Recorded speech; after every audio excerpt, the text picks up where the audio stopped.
actually traveling from the She Shed, and today we are here with Gwen Henry, and she is our DuPage County Treasurer, and I am Julie Hasowitz with Remax Suburban. I'm Jamie Safransky with Remax Suburban. I'm Jeannie Gordy with Neighborhood Loans. She's money in the middle, but she's not in the middle. Oh, she's not. I know, that's right. But we know what? We got money on both sides here. Yeah. We got money on There's this the money side money of the side. table. Yes. Okay, so we're here with Gwen Henry, and we are going to be talking about what our DuPage County Treasurer does.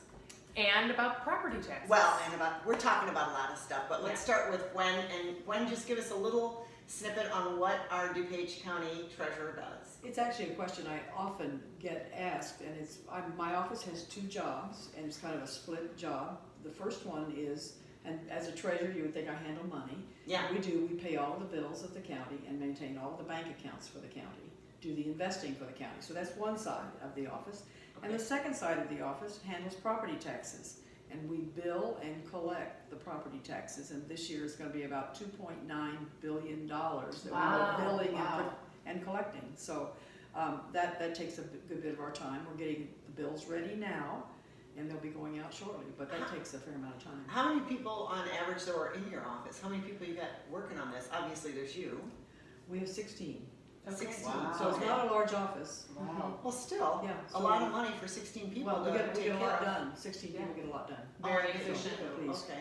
Yeah. Now, how long have you been the treasurer? 12 years. Okay. Just got reelected starting a new term. Okay. Fantastic. Congrats. Yeah, That's awesome. congrats. Thank you. Yay. Wait, and how long is your term? 4 years. Okay, all right, Okay. just like the president. And then, you know what, I think I think that what a lot of people are confused about is the difference between the treasurer and the assessor. Because I think a lot of people assume that you determine what people pay in taxes. And I think that's a big, And that's not true at all. Misnomer. yeah, Yeah, yeah. yeah. That's not true at all. Actually, there are 3 offices involved in getting the tax bill out, and the first one is the assessor's office. We have a supervisor of assessments at the county, and then I live in Milton Township, so we have an assessor in Milton, and he's responsible for determining the assessed value of all the properties in Milton Township. So Okay. there are 9 townships, every one of them has an assessor. And he determines the value of the property. You have to have that first before you can do the bill. Yeah. Right. And the second piece comes from the county clerk, who takes all of the levies coming in and determines what the tax rates will be. Got it. And then once they've done that, I prepare a bill and send it out. And so the levies, that's another thing, right? So what are the levies? What does that, because they kind of weigh that out to determine the taxes? Yes, the levies actually come from the taxing bodies, so if you've looked at your tax bill, you'll notice that you have a number of people that Yeah. get share of your Right. money. Right. College of Yeah. DuPage. Yeah. Yeah, Yeah. and All the school city. districts. School Yeah. district. Your Yes. school district. Right. Park So- district. Park district. Yeah. So they all send their Exactly. bill into the county clerk and say, this is how much money we want to collect this year. And then the county clerk checks to make sure they haven't gone over any of the limits that they're under, if they have a tax cap or anything like that. Yeah. Okay. So the clerk determines that, and then the clerk certifies the levy, and then it goes in, and then we'll add all the levies up for all, in this case, Milton Township, or Wheaton, because we live in Wheaton. Right. And then we come up with how much the total tax rate will be.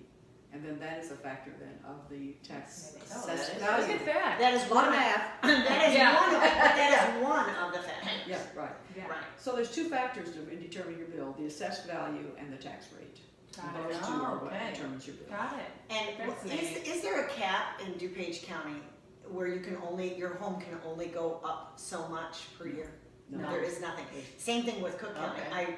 I Yes. saw that just recently Yeah. in showing a house to someone, and we saw the taxes went up 35% one year and 26% the next year.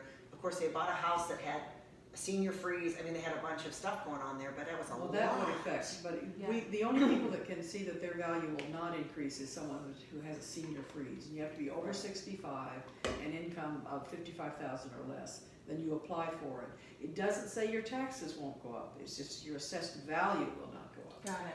Oh, So they can change your tax interesting. rate. Your tax rate could change. increase, could Could change, increase. go up Oh, or down. so your taxes aren't really totally, like your bill isn't frozen in time. Never. No. Oh, Oh, interesting. Interesting. Okay. So Look at that. Yeah, see, we're learning here. We're learning. We're learning. Yeah, we Okay, know. what's the So difference take in notes, take notes. What's the difference in between the freeze and the senior exemption? The senior exemption is anybody who's over 65 is entitled to that. Right. And there's But no then is salary there- limit. Is there a senior, isn't there two senior ones? Like a senior freeze and a senior exempt? Or are they the Yes. same? Yes, No, there's those are different. different. Okay, the senior freeze is what I just said, where Right, you can get your right. value frozen. Yeah. The right. senior exemption is just where you get the money deducted from, Like the discount off the top of your bill. yeah, the top. Ah, okay. Same being a as a senior. homeowner exemption, right? Right. That's the senior exemption. So while we're saying this, you can get a homeowner's exemption, but you have to live in the home, Right. right? Do you have to live there for so many years, or do you just have to be living, You have that's to your be living main there. resident, right? Main resident. And then you have your senior exemption when you reach a specific age, which Right. is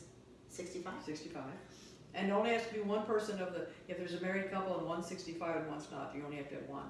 Oh. 65. So that's kind of a nice. That So the benefit of is marrying nice. someone older, you have Marry an that. older, marry an Get older that older spouse. man. Well, We did and that at my when house. do you- I did that at my house. I'm gonna My marry one husband did that at ours. Yeah. Oh my gosh. So when do you have to apply for your, excuse me, I sell real estate, so I know you Yeah. instantly apply when you buy a house for your homeowner exemption, right? You do that right away. But when do you apply, or I suppose you would do your senior exemption, same thing. If you buy a house, it's pretty Right simple. away. But let's say I turn 65 this May, which I'm not. I'm going to be 56. According to her husband, though, she'll be 35. Yeah. Oh yeah, her husband thinks I'm 35. I'm gonna get his eyes checked. Anyway, so I'm gonna be, okay, so anyway, so let's say this May I'm turning 65. So when do I apply? Now this is in May, right? When you turn 65, you Yes. go into the supervisor of assessment's office at the county or your local assessor's office. You can do it Okay. either place. Take proof that you're 65 Uh-huh. and proof of your residency and that you own the house you're living in and Okay. applying for the senior. Wonderful. What is your proof of residency? Like I know this with my kids, like with school and stuff, Yeah, like you're- bills. Bills. Yeah, you're really saying that, yeah, I do live there. Yeah, Utility okay. bills. Utility and- bills. And Your they're driver's gonna license. show up with your name on a bill or whatever, Right, and they're yeah, gonna know. Right. Okay, and then that will kick in for that next, and that gets to this, which I talk about a Property lot. taxes. Property taxes, we pay in the rear, right? Arrears, The yes. rears. Arrears. Why is it called arrears? What is that? Because you're paying 1 year behind. Yeah, I'm just saying the Arrears. rear, not in the Rear. rear, in Arrears. arrears. So Okay. we're paying, so this year, it's 2019, we're paying the property taxes for the year of 2018. Correct. And that's Right. what that means. And your bill will actually show that, it's for the tax year 2018, will Yes. show on Right. the bill, so Yeah. there's no question. Right, yes.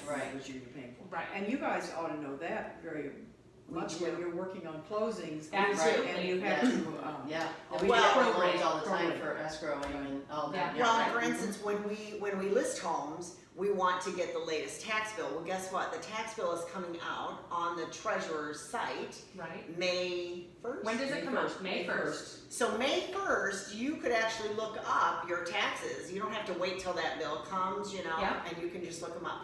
Well, we're gonna have to pause for now, Okay. and we're gonna end on taxes, but we probably still have more to talk Yeah. about. Yes, I think we'll be have a back second- shortly. We'll come back on another day. We'll bring Yeah. you some information on, we're just going to talk about property taxes. More with Gwen. More More with Stay Gwen, tuned. Thank you Stay so tuned. much Thank for you. joining us. Thanks, Gwen. thanks. That was really Stay enlightening. tuned. Yeah. All right, bye-bye.